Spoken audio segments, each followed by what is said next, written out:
Dave Portnoy, and he is turned into a barfool. That may be the new name of of Barstool Sports, Barfool. That's Dave Portnoy.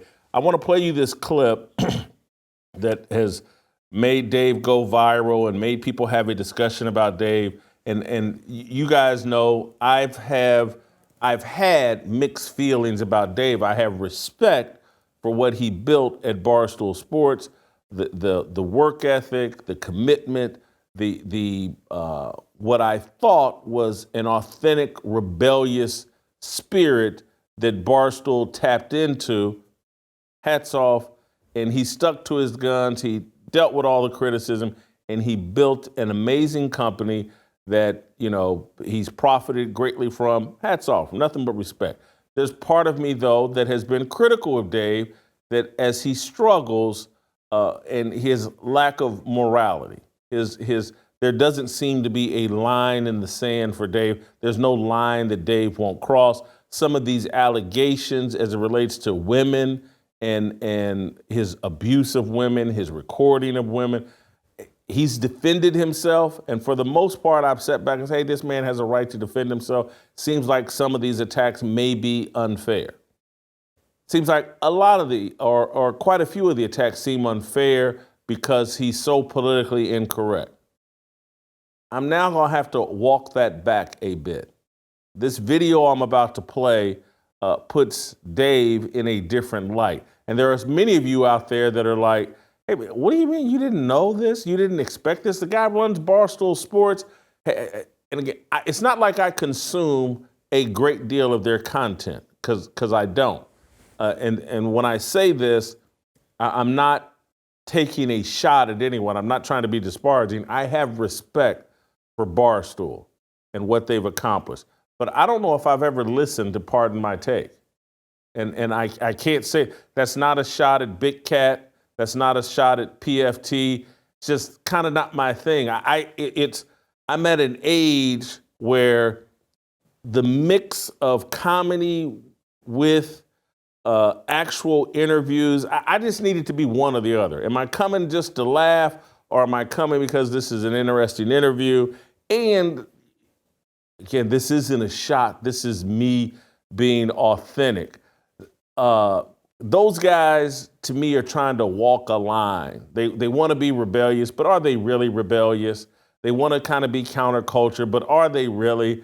Nah, they seem pretty corporate and buttoned up, and the PFT and his little stick, like he's trolling any and everybody. Nah, they got rules to this, and they want to be loved and accepted. I'm not ripping them. I respect them. I like them. I think I follow them on Twitter. I know Big Cat I do. I'm not sure about PFT. I watch this tape and I go, whoa, this looks like baby Harvey Weinstein. Because if you remember the Harvey Weinstein, it wasn't just sexual harassment. People would say like he was one of the meanest, most abusive, condescending people that you'd ever want to meet. And that he was a bully and an a-hole.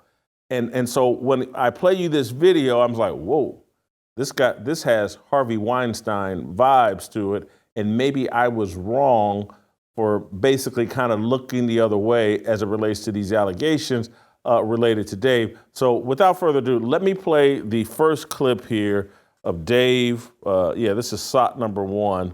It's about a 3-minute clip of Dave snapping on Kirk Minihane. Play the clip. Are you ignoring what's going on in the world? No, right I'm now? not. What, Dave? What do you want to do with those guys? What do you want to do? What do you want to do with those guys in the bar? Put them in jail for 50 years? Fine. I don't care. I didn't say that. You're quite literally changing everything you say, Kirk. If you just want me to kick him out, not mention it, not care that this kid is anti-Semitic, shut up. If you just want me to ignore it, don't tell me to shut up. Shut the fuck up, you bald. Okay, go ahead. How's that? Oh, it's kill. I'll never recover from that, Dave. Go ahead, continue.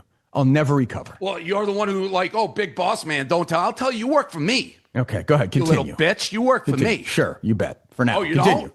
For now, quit. I don't care. Is this show or not a show? Like, is a show or not a show? Like, we can't have a conversation? You're an idiot. Okay, continue. You're literally saying people should be allowed to make Jew jokes, say whatever they want right now. Yes, I think people should be allowed to make jokes. So how many mother Jews have to be killed before you stop? So, I'm 58. I've been in corporate America in a work environment since 1990. So let me do the math on that. That's 10, 25. That's 35 years. Mm-hmm. And I'm not trying to pretend to be naive. I authentically thought that type of conversation from an employer, I thought no way that ever transpires. I thought no way no one would ever talk to an employee that way. It's unfathomable to me. Am I naive? Oh, yeah, absolutely. There's a lot of bad business owners that would shut the F up in that kind of tone. Absolutely. And condescending. No question. Hey, you work for me, you little bitch. That's It's not common, but acting like it doesn't happen, that's naive. It's actually very naive. I mean, I've been around some people where I watch these sort of stuff, and then I've never seen. And then they come in the next day and try to make up for it, and they're super nice about it, or they'll give them a little bonus. It happens. It happens. Don't know how regular it happens. Dave is not this unicorn. What it is terrible management. It's terrible people skills. It's terrible emotional control. It is not 1 in a trillion. Huh. All right, so here's what I tweeted out yesterday about Portnoy and what's going on, my reaction. This video is disturbing. The lack of emotional control, the condescension, the supremacist mindset, the anger. Wow. There's a darkness within Portnoy that's frightening. This is indefensible. And then I said what I've said on this show. I've never heard an employer talk to an employee like this. You little bitch, you work for me. This type of talk and tone leads to violence. I've never talked to anyone in this manner in my life. He talked to that man like he was a pet animal, no dice.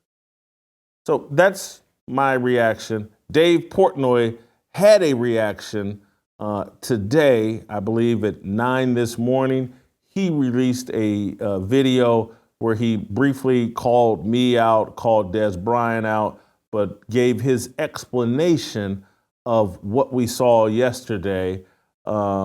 Let's play it. This is long, but I want to play it in context because I want to be fair to Dave. Let's play the clip. Everyone, how could Dave ever talk to his employees like that? And fat boy Jason Whitlock, he's evil. And Des Bryant, is he run like an offshore gambling company or something? He's like, how can you talk to your employees like that? These guys just shut up and mind your business. Welcome to Barstool, all right? This is how we talk to each other back and forth, especially Kirk and I. So just shut up. Shut up. Those people don't know what the talking about.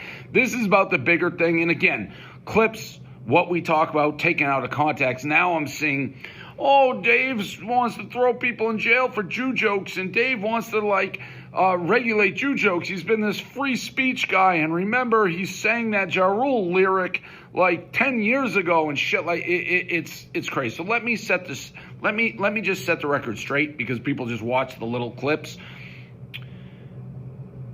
I was referring to, if you're making a Jew joke currently, right now, after a bunch of Jews get Molotov cocktails thrown at them in Colorado, or after 2 Jews are gunned down outside a Jewish museum, and your response is somehow it's like the Jews' fault or a veiled Jew joke, you're an anti-Semitic piece of shit.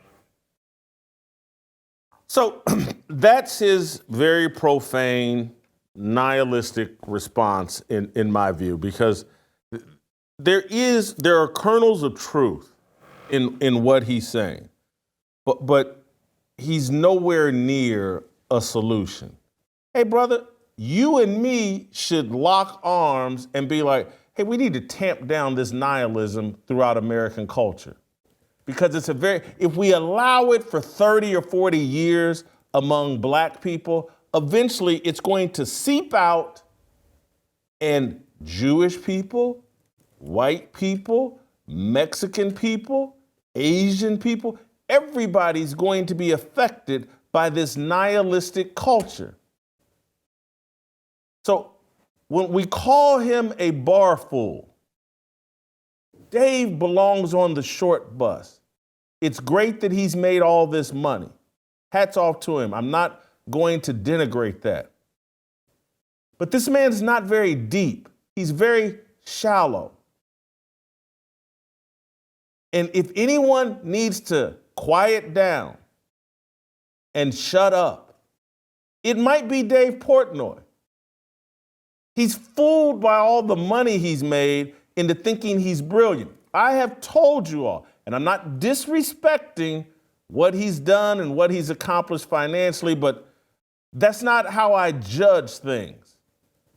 That's not part of a biblical worldview, in my opinion. In this current American culture that we have, the man willing to cut the most corners is oftentimes the man who will make the most money.